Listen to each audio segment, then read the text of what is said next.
Hello everyone, आपका स्वागत है रेलवे जर्नी में।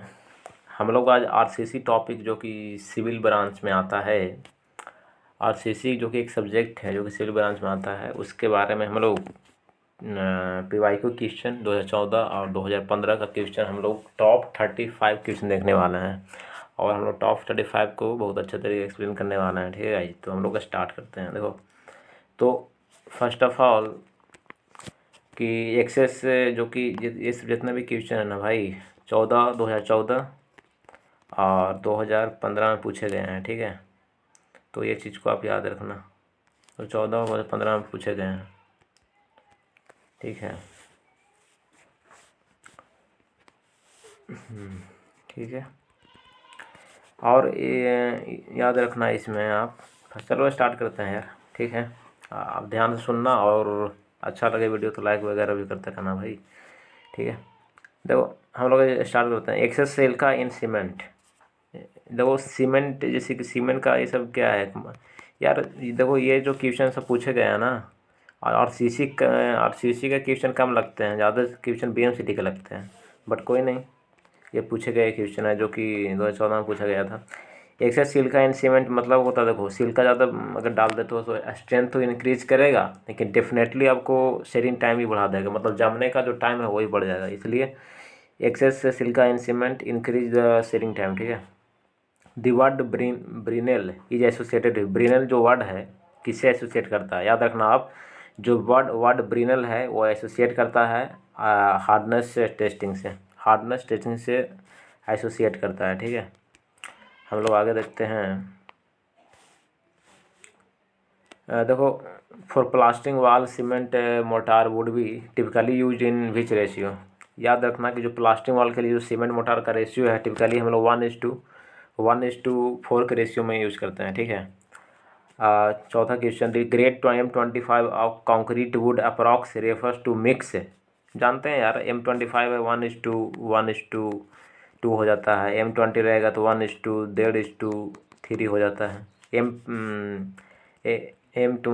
M20 सॉरी, अगर आपका M15 हो जाएगा तो 1:2:4 हो जाएगा। उसी प्रकार M10 हो जाएगा तो 1:3:6 हो जाएगा। M7.5 रहेगा तो 1:4:8 हो जाएगा। M5 रहेगा तो 1:5:10 हो जाएगा। इसी तरह से वेरी करता है। देखो, सेपरेशन ऑफ वाटर या सैंड या cement from the freshly mixed concrete. Freshly mixed concrete से सीमेंट, सैंड और वाटर का जो सेपरेशन होता है उसको हम लोग क्या बोलते हैं, उसको हम लोग ब्लीडिंग बोलते हैं। उसको हम लोग क्या बोलते हैं, ब्लीडिंग बोलते हैं। ये सब बहुत ही मोस्ट इंपॉर्टेंट क्वेश्चन है भाई, जो आपको ध्यान रखना ही होगा। देखो, the bureau of Indian standard code which deal with the steel structure. याद रखना, ब्यूरो ऑफ इंडियन स्टैंडर्ड 800। ठीक है, देखो, modulus of rigidity of concrete as per industrial 456/2000 is given by notation. जाहिर सी बात भाई, मॉडुलस इलास्टिसिटी जो होता है तुम्हारा ये होगा यंग मॉडल 500 √FCK 500 √FCK, जहाँ FCK क्या है, कैरेक्टरिस्टिक्स स्ट्रेंथ। मान लो M20 है तो M20 का FCK कितना हो जाएगा, 20 हो जाएगा, 20 न्यूटन पर mm²। ये चीज़ आप थोड़ा ध्यान रखना। चलो हम लोग आ जाते हैं क्वेश्चन नंबर 8 में। देखो, पेंट के जितने भी कंपोनेंट हैं, in paints linseed oil is use as. याद रखना, लिंसीड ऑयल का यूज हम लोग व्हीकल में कर लेते हैं। व्हीकल लिंसीड ऑयल का यूज हम लोग व्हीकल में कर लेते हैं। ठीक है, आगे बढ़ते हैं हम लोग। देखो, ये सब पीवाई के क्वेश्चन है जो कि आपके लिए, आपके एग्ज़ाम के लिए बहुत महत्वपूर्ण है, और ये आपको जज करने की कोशिश करेगा। ये क्वेश्चन आपसे मतलब हेल्प करेगा आपको जज करने में कि भाई क्या पढ़ना है, क्या नहीं छोड़ना है RRB JEE CBT2 civil branch के लिए। ठीक है, देखो, इन RCC beam the percentage of area of tensile steel increases. देखो, RCC बीम में भाई हम लोग जानते हैं कि टेंसाइल जो है, ठीक है, RCC बीम में जो परसेंटेज एरिया ऑफ जो टेंसाइल इंक्रीज करते हैं, तो याद रखना कि जो न्यूट्रल एक्सिस का डेप्थ है ना भाई, वो इंक्रीज कर जाता है। जो इसका ये हो जाएगा, depth of neutral axis increase हो जाएगा। ठीक है,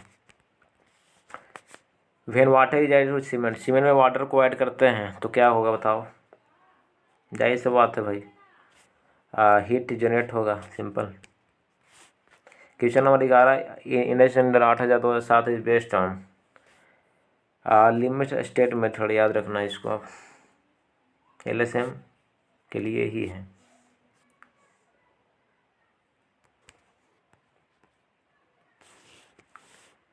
the maximum percentage of moment distribution allowed in RCC में 30%।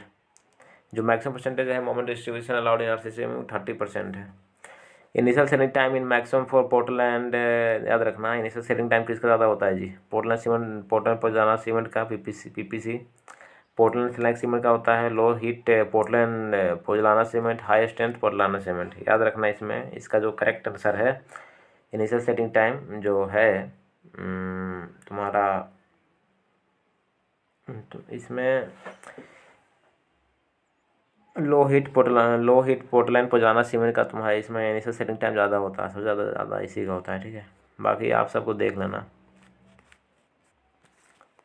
देखो cement concrete is elastic material, visco elastic material. याद रखना कभी भी इलास्टिक मटेरियल तो होगा नहीं भाई, नॉन इलास्टिक मटेरियल भी नहीं होगा, प्लास्टिक मटेरियल भी नहीं होगा। करेक्ट आंसर ये भिस्को इलास्टिक मटेरियल होता है। ठीक है, देखो 15 number question, a sample of cement is said to be sound. अगर कोई भी सैंपल है सीमेंट का, उसको अगर आप साउंड कह रहे हैं तो मतलब क्या है कि उसमें does not contain free lime. Sound कह रहे हैं तो मतलब जैसे फ्री लाइम इसमें नहीं है यार, और क्या है ही ना। साउंड मतलब साउंडनेस का, अनसाउंडनेस का मतलब क्या होता है? वॉल्यूम इंक्रीज कर जाना। ठीक है, तो वॉल्यूम इंक्रीज नहीं हुआ तो फ्री लाइम नहीं है, सिंपल। देखो 16 नंबर की, the tensile strength of concrete is approximately what percent of compressive strength is strength of concrete? 10%। याद रखना।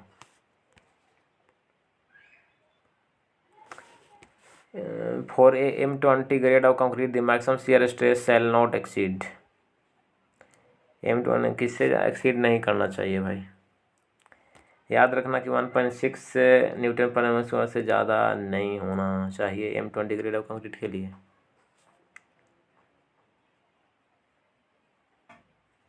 ठीक है,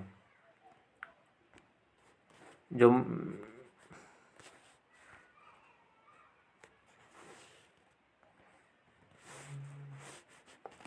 minimum grade of concrete use RCC में जो मिनिमम यूज करते हैं M20 यूज करते हैं, जानते ही हो।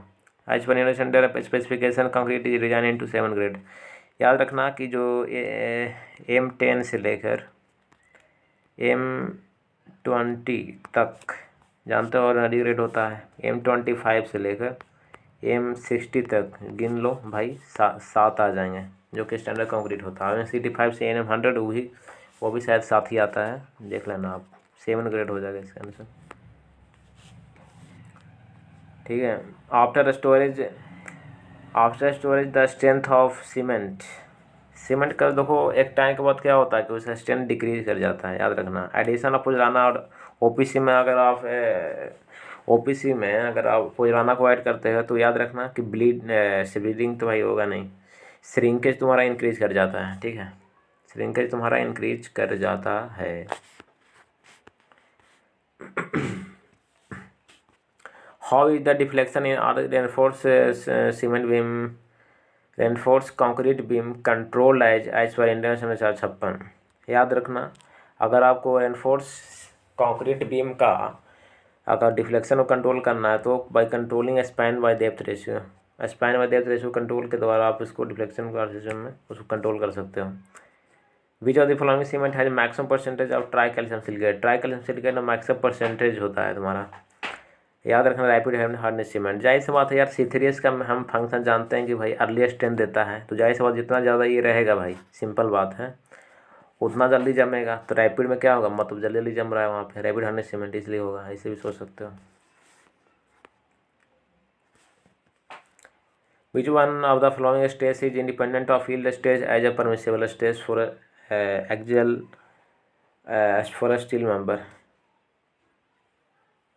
देखो ऐसा स्ट्रेस इसमें बताना है तुमको जो यील्ड स्टेज से स्वतंत्र है, यील्ड स्टेज पर डिपेंड नहीं कर रहा है, as a permissible stage for steel member.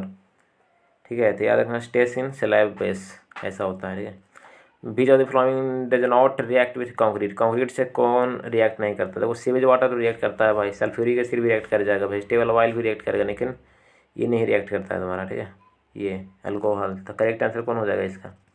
Correct answer alcohol हो जाएगा। ठीक है, आगे बढ़ते हैं। देखो, the reinforce concrete beam curved in plane is design for. देखो भाई, सिंपल बात है, कोई बीम को हम लोग कर्व प्लेन पर डिजाइन कर रहे हैं तो हम लोग बेंडिंग मोमेंट पर ध्यान देंगे, सी ए टॉर्जन सबका। ठीक है, आगे बढ़ते हैं। As per Indian standard specification the maximum final setting time for order OPC के लिए याद रखना 10 घंटा होता है भाई। सिंपल, ये सब तो इम्पोर्टेंट है भाई। देखो, जो ब्लीडिंग है, bleeding on concrete is set to occur when final कब अकर करता है? जाहिर सी बात है भाई, अभी इसका डिफिनेशन पढ़े थे ना फर्स्ट में। तो सीमेंट पेस्ट राइजेज, देखो ये सी हो जाएगा, cement paste rises to the surface of concrete.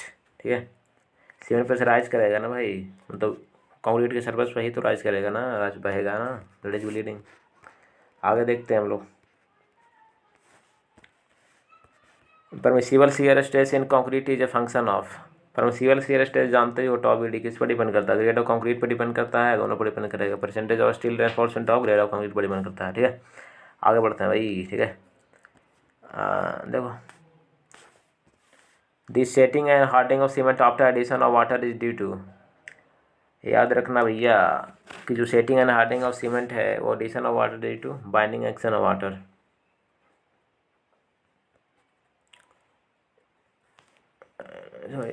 Hydration of C होगा जी, the setting and hardening of cement after the addition of water, hydration of sub constituent common of cement. ठीक है, 31 grading of aggregate in a concrete mix is necessary to achieve reduction in voids.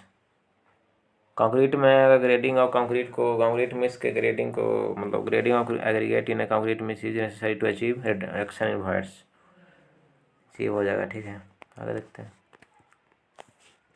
And last 2 question is here.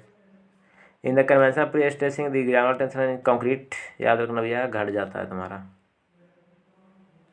And last one, जब भी तो cement बनाते हैं, cement को manufacture करते हैं तो क्लिंकर भाई के रूप में जिप्सम को ऐड करते हैं। जिप्सम को क्यों ऐड करते हैं भाई? क्योंकि जिप्सम एक रिटार्डर होता है जो कि सीरी टाइप को डिक्रीज करेगा या इंक्रीज करेगा, जल्दी बताओ। रिटार्डर मीन्स सीरी टाइम को इंक्रीज, नहीं सीरी टाइम को इंक्रीज कर देगा। ठीक है, मतलब देरी से जम आएगा। तो ये 2.5 से 3% होता है, लेकिन 2.5 से 3.5% इसका करेक्ट आंसर होता है। Thank you very much guys.